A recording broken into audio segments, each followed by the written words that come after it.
Good morning students. Class ninth में आज आपका टॉपिक है पोरीफेरा या सिलेंट्रेटा में अंतर, differences between Porifera and Coelenterata.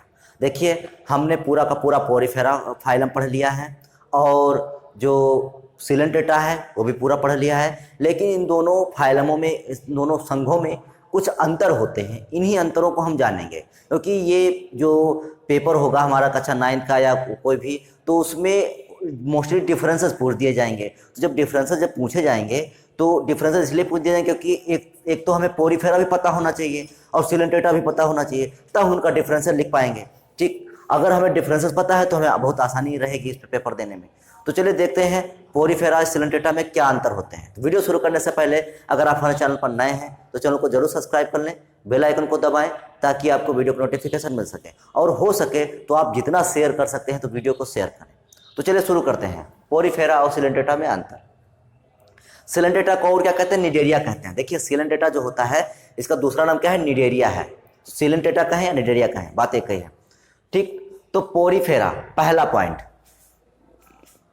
इनके शरीर पर छिद्र होते हैं जिन्हें ऑस्टिया कहते हैं। जैसा कि हम लोग जान चुके हैं कि जो फाइलम पोरीफेरा होता है उसके शरीर पर छिद्र, मतलब वो छिद्रधारी होते हैं, अर्थात पोरीफेरा, पोरस फेरा माने धारण करने वाला, अर्थात ऐसे जुधारी जो छिद्रों को धारण किए हैं, मतलब जिनके पूरे शरीर पर छिद्र होते हैं। तो इनके शरीर पर छिद्र होते हैं जिन्हें ऑस्टिया कहते हैं। तो जो छिद्र होते हैं उन्हें कहते क्या है? तो उन्हें हम ऑस्टिया कहते हैं। और जिस छिद्र से पानी बाहर निकलता है उसे क्या कहते हैं? ऑस्कुलम कहते हैं। अगला, इनके शरीर में एक ही छिद्र होता है। तो देखिए, इसमें शरीर पर, पूरे शरीर पर छिद्र होते हैं, जबकि इसमें एक ही शरीर पर छिद्र होता है।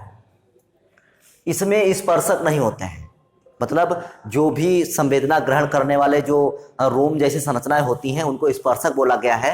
तो इनमें स्पर्शक नहीं होते हैं, जबकि जो सिलेंट्रेटा या निडेरिया फाइलम के जंतु होते हैं उनमें स्पर्शक होते हैं। अगला, इनमें वाह्य कंकाल होता है, मतलब इनमें जो वाह्य कंकाल होता है वो पाया जाता है। ठीक, अगला, इसमें वाह्य कंकाल नहीं होता है। अगला, इसमें जल के स्थानांतरण के लिए कैनाल तंत्र, कैनाल सिस्टम होता है।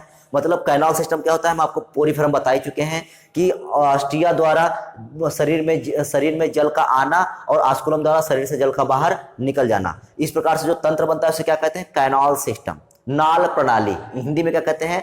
नाल प्रणाली या नाल तंत्र। तो इसमें क्या होता है? जल के स्थानांतरण के नाल तंत्र या कैनाल सिस्टम पाया जाता है, जबकि इसमें कैनाल सिस्टम होता ही नहीं, क्योंकि इसमें छिद्र ही नहीं पाए जाते हैं ज्यादा, केवल एक ही छिद्र होता है।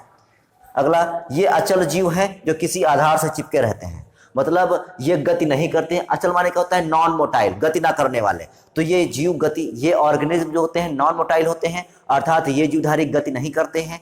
और जो जब गति नहीं करेंगे तो कहीं पड़े रहेंगे, तो जब पड़े रहेंगे तो उसी से, जहां पर पड़े रहेंगे उसी से चिपके रहेंगे। तो जो किसी आधार से चिपके रहते हैं, तो ये अचल जीव है जो किसी आधार से चिपके रहते हैं। अगला, ये गतिशील जंतु है, मतलब जो सिलेंट्रेटा या निडेरिया फाइलम के जो जंतु होते हैं ये गति करते रहते हैं। ठीक, इसका उदाहरण कौन? जैसे स्पंजिला, साइकॉन, ये इसके उदाहरण हैं। किसके? पोरीफेरा के। फिर इधर हाइड्रा, सी एनीमोन, ये सब उदाहरण हैं आपके सिलेंट्रेटा के। तो ये थे कुछ फाइलम पोरीफेरा और सिलेंट्रेटा में डिफरेंसेस। तो उम्मीद है कि टॉपिक आपको अच्छे समझ में आया होगा। तो आज के लिए केवल इतना ही, बाकी नेक्स्ट वीडियो में, तब तक के लिए जय हिंद।